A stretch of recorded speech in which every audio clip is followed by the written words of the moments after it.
नमस्कार. स्वागत तुमचं द न्यूज लॉन्चर मराठीवर. मी अशोक वानखडे. मंगळवारी दिल्लीमध्ये कृषी मूल्य आयोगाची मीटिंग झाली. बऱ्याचशा स्टेक होल्डर्सला बोलवण्यात आलं. वेगवेगळ्या लोकांकडनं प्रेझेंटेशन घेण्यात आलं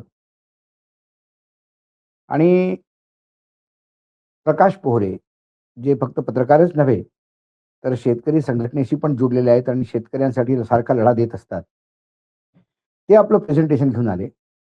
त्यांनी सुद्धा आपलं प्रेझेंटेशन कृषी मूल्य आयोगासमोर केलं. तर तो पूर्ण त्यांनी काय बोलले काय नाही हा पूर्ण व्हिडिओ तुम्ही पहा. हिंदीमध्ये आहे पण तुम्हाला कळेलच ते. पहिल्यांदा हा व्हिडिओ पहा.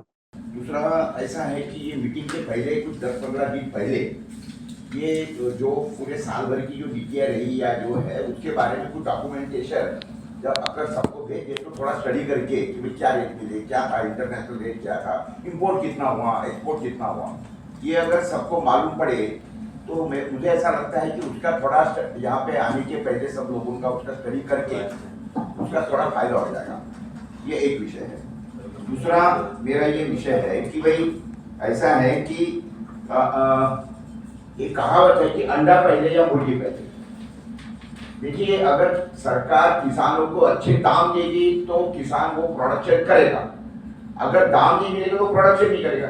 सरकार बोलती है कि हम इम्पोर्ट इसलिए कर रहे हैं कि माल मिल नहीं रहा इसलिए हम विदेश से बुला रहे हैं. भैया आप अगर दाम नहीं दिए तो हम काय के लिए उसको पैदा नहीं करेंगे, हम तो पैदा करेंगे उसको.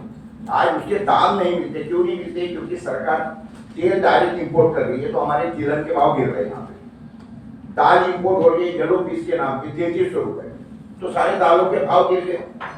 तो बातें ऐसी है कि अगर सरकार ये तरीके से दाल के भाव गिराने के अगर काम करेगी बाजार को कंट्रोल में करने के लिए या महंगाई को आर्टिफिशियली रोकने के लिए, तो उसके कारण हो क्या रहा है कि इम्पोर्ट जो है वो सरकार कर रही है क्योंकि उनको वो बोलती है कि भाई देश के लोगों को खिलाना है. तो हमारा बोलना है कि भाई ये जो पैसा इंपोर्ट हो रहा है, इंपोर्ट के कारण जो हमारे देश के बाहर पैसा, आपने बोला है कि 190,000 करोड़ का इंपोर्ट हो गया, यानी पैसा देश के बाहर ड्रेन हो गया. तो ये अगर समझ लो अच्छे दाम किसानों को ही अगर देंगे तो नेचुरली इंपोर्ट करने की जरूरत नहीं पड़ेगी, देश का पैसा देश में रहेगा. ये एक विषय. दूसरी ऐसी है कि ये जो गेहूं और धान इसकी सिर्फ ज्यादा खरीदी के विषय में सारे लोगों का कहना है और ये बात बिल्कुल सही है. सिर्फ 2 की ज्यादा इम्पोर्ट क्या बोलते खरीदी होती है और 2 की खरीदी होने के बावजूद इसका होता क्या है कि ये आप जाकर देश में लोगों को 80 करोड़ लोगों को फोकट में बैठता है. तो कहने का मतलब ऐसा है कि मैंने तो ये प्रोडक्शन कर लिया और बाजार में बेचने के लिए गया तो ग्राहक ही नहीं मेरे पास में, क्योंकि 80 करोड़ लोगों को तो फोकट में मिल गया. तो उनको ये फोकट में देने के बजाय उतना पैसा वो जो जिनको आपको देना है, जिनको आप गरीब समझते हो, उनको डायरेक्ट डीबीटी से दो ना. आप 250 रुपए का करीब माल उनको देते हो और उसको डिस्ट्रीब्यूशन करने के लिए इतनी सारी यंत्रणा बना करके जिसका खर्चा हमने निकाले करीब 400 रुपये होगा. तो 400, 250, 650 हमारा बोला 1000 रुपये दे दो उसको डीबीटी में, उसको डायरेक्ट खाते में दे दो. अच्छे ढूंढो लोग कि भाई वाकई में गरीब को नहीं जिसको जरूरत है. तो ये एक विषय है. दूसरा ऐसा है कि गन्ना जो है उसको एफआरपी है, फेयर रेम्युनरेटिव प्राइस, और बाकी जो भी प्रोडक्शन है भाई बचे हुए उनको एमएसपी मिनिमम सपोर्ट प्राइस. हमारे बोला भाई क्यों minimum, why not SSP strong support price. उसका स्ट्रॉन्ग सपोर्ट प्राइस के हिसाब से सोचना चाहिए, ये हमारा कहना है. और दूसरी बात में ऐसा है कि ये महंगाई की जो व्याख्या है वो भी सुनिश्चित करनी चाहिए. सिर्फ खाने पीने की चीजों की महंगाई है क्या? सिर्फ खाने पीने की चीजों के ऊपर की महंगाई की जो डेफिनेशन होती है हमारे भारत के अंदर ही सिर्फ खाने की चीज सस्ती है और इसीलिए हम लोग अभी कहने का मतलब अभी भी विकसित देश है, विकसनशील देश है. जो देश जापान है, लंदन है, अमेरिका है, उसके अंदर सबसे ज्यादा खर्चा खाने की चीजों पे होता है. इसीलिए वो देश जो है विकसित देश गिने जाते हैं. तो ये महंगाई की व्याख्या भी जो है वो कंफर्म करनी चाहिए. दूसरा ऐसा है कि सरकार खाद के ऊपर करीब प्रति हेक्टर 20,000 रुपए खर्चा करती है प्रति हेक्टर, क्योंकि 2 लाख करोड़ का करीब खाद की इंपोर्ट का बिल है. 10 करोड़ जमीन है हमारे पास. तो 10 करोड़ हेक्टर, तो उसका मूल रूप से बनता है 20,000 रुपया प्रति हेक्टर। तो ये 20,000 रुपए प्रति हेक्टर में खाद जो इंपोर्ट हो रहा है, उसकी जगह पे ये पैसा किसान को डायरेक्ट उसको सोचने दो ना कि भाई कौन सा खाद खरीदना है, और लगे तो वो जो जिसको नेचुरल खेती करनी है, कुदरती खेती करनी है, और जिसको रासायनिक खेती करनी है, डाइवर्ट ये कर लो कि भाई तुमको कौन सा खेती करने को बोलेगा रासायनिक, तो उसको सर्टिफिकेट दे दो, उसी को सिर्फ खाद मिलेगा, बाकी को 20,000 रुपए उसके खाते में डायरेक्ट डाल दो। ये इसके अंदर ये हो सकता है। दूसरा ऐसा है कि सरकार से धान खरीदती है, जैसा बताया कि भलाई उसकी ज्यादा की कीमत है, लेकिन वो तो किसान को 1500-1600 में बेचना पड़ता है, और वही धान बाजार के अंदर फिर उसको गिव हो जाता है, यानी ये चिनौर है, ये HMT है, ये कौन सा है, ये फलाना है, वो 40 रुपए से लेके तो 100 रुपए 150 रुपए तक की बिकता है। क्यों धान खरीदा जाता है भाई? चावल क्यों नहीं खरीदी जाती किसानों से? राइट, अगर चावल का करे तो किसान बनाएगा उसका खुद के बाद में भी चावल भी दी। तो ये, और दूसरी बात ऐसी है कि शेड्यूल 9 में ये जो कृषि उपज को डाला, ये कब डाला था? जब देश के अंदर अनाज की कमी थी, तब ठीक है डाल दिया।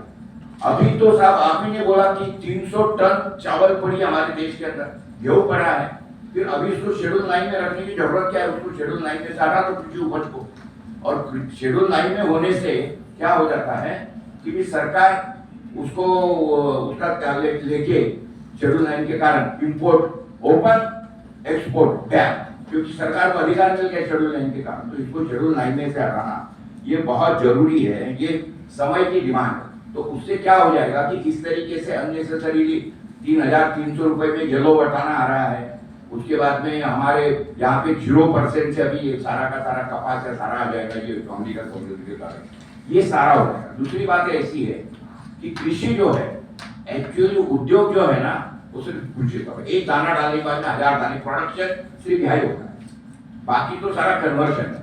तो कृषि का अगर उद्योग का दर्जा दे दिया तो सारी चीजों का ऑटोमेटिक हल दिखेगा कृषि का।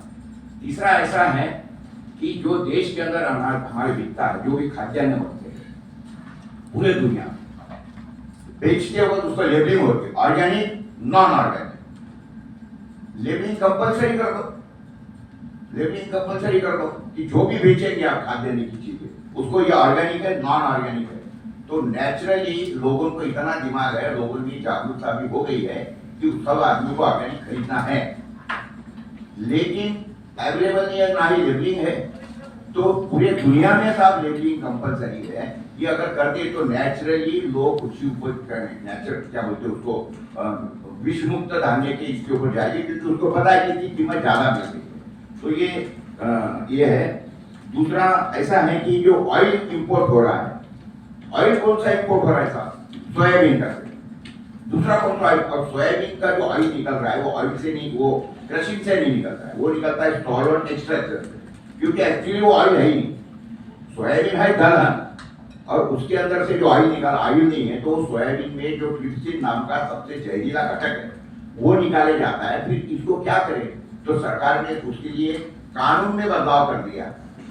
पहले तो ये जो मिलावट के लिए कानून था और चेकिंग होती थी हर दुकान में, अभी मिलावट का कानून चेंज करके गवर्नमेंट ने बोल दिया खुद कि कोई भी ऑयल में कोई भी ऑयल 40% मिलावट शब्द निकाल के ब्लेंडिंग कर सकते हैं। तो उसके कारण क्या हो रहा है? ये तेल आ रहा है कि तेल आने के कारण देश के अंदर ये इसका रिपोर्ट ले गया तो पूरे दुनिया में, भारत भर में जो कुछ ये अभी ब्लड प्रेशर, कैंसर और ये जो डायबिटीज बढ़ गया, इसका कारण सिर्फ ये सोयाबीन का तेल है। इसका इंपोर्ट अगर बंद कर दे तो नेचुरली हमारे यहाँ के तेल के दाम बढ़ेंगे, दलहन उसके कारण मतलब तेलवान जो है वो लगाना चालू करेंगे किसान। और दुनिया आज की घड़ी में भारत सरकार का जो हॉस्पिटलाइजेशन के ऊपर बिलिंग हो रहा है, खर्चा हो रहा है, वो ऑटोमेटिक कम होगा इधर से।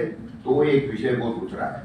दूसरी बात इन्होंने जो बहुत अच्छी बात बोली सीड के बारे में, देखिए साहब, ये पहिले मिक्स क्रॉपिंग होती।